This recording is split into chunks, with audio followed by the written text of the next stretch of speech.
Máš pocit, že neustálé okolní vlivy narušují harmonii tvého partnerského vztahu?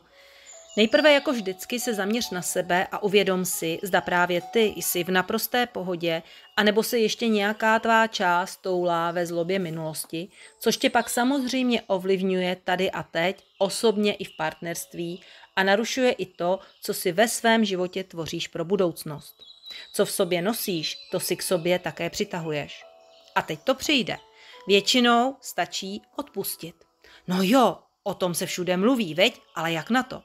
Co nejjednodušeji. Vzpomeň si na to, co nebo kdo tě zlobí a představ si, že to nebo onoho člověka svou zlobou, bolestí, smutkem, zklamáním, pocitem viny nebo obvinováním držíš na provázku a taháš za sebou. Podívej se na to teď hned, na to konkrétní, co sebou stále na tom provázku taháš.